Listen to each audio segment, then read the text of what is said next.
House Judiciary Committee.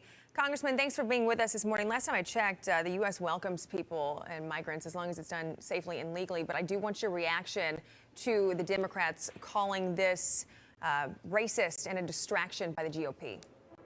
Well, happy Groundhog Day.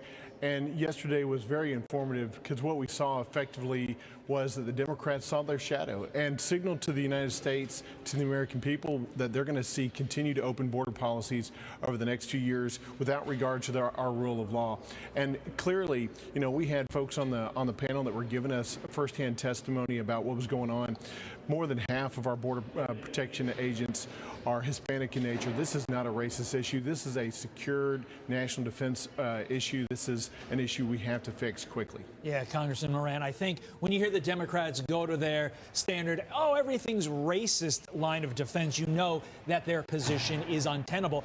So you have some people saying it's racist. You have other people like this judge that we're going to play from El Paso saying there's no border crisis. Listen. There's no invasion of migrants in our community, nor are there hordes of undocumented immigrants committing crimes against citizens or causing havoc in our community. Congressman Moran, your reaction to that statement? Yeah, I was shocked by the judge's statement. I was a county judge in Texas. I've been down to the El Paso sector, and I can tell you what he said is simply not true. And in fact, when I asked him some questions, he said, hey, 95% of the money that we're using there locally is from FEMA. Well, FEMA is an emergency management agency. So clearly there's an emergency management situation down there on the border. There's a border crisis. I've seen it firsthand. I know from Texas judge standpoint, we have to secure our borders for various reasons. And you know, Congressman, there is obviously there's a bunch of different crises at the border right now, but the drugs infiltrating our border is a main topic. You know, we had a top DA official saying that 2 different cartels are the biggest threats to the criminal drug threats the U.S. has ever seen. Let's take a listen to this and we'll talk about it.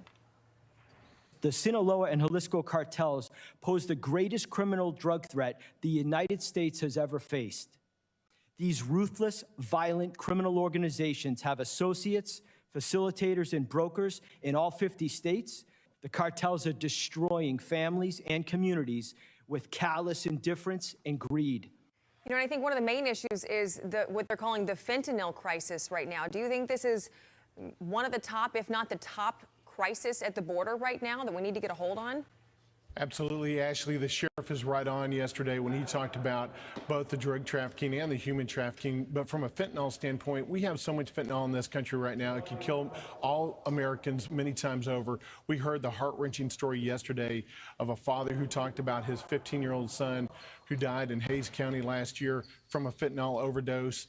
And it was just tragic to hear his story. So many, unfortunately, lost lives due to this, due to these drugs and due to our inability to stop the cartels bringing those drugs over our borders. 73,000, in fact, from August 2020 to August 2021. So how will Republicans put a stop to this? Well, Republicans are going to have to cramp down immediately using our appropriations arm. We'd also like to see passed Chip Roy's bill, House Resolution 29, that says basically, look, you either have to detain folks or return them to their country of origin. We can no longer catch and release, and we can no longer have our porous borders. It really comes down to the administration, the Biden administration, whether or not they want to enforce the rule of law and their policies that they're allowing at this point that are making our borders so porous. You know, is Title 42, I know it's going to be in place until I think June, sometime in June. Is it even working down there? Because you see all of these numbers, these huge numbers of fentanyl and the cartels coming through. What's the point of it even right now if it's not stopping, while it's stopping the drugs and the cartels from coming over the border? What's going to happen when it's not in place? Well, you know, we've got to just step back and say to ourselves, this is not a complicated issue. We know neighbor to neighbor. When I was growing up, I knew my neighbor's yard belonged to him and our yard belonged to us, and I couldn't trespass without his permission. Private property rights and the rule of law means something. That is not a hard concept to gain, and countries around the world enforce border security. Why can't we do it here at home? Congressman Nathaniel Moran, thank you so much for your time this morning. Great insight. We appreciate it.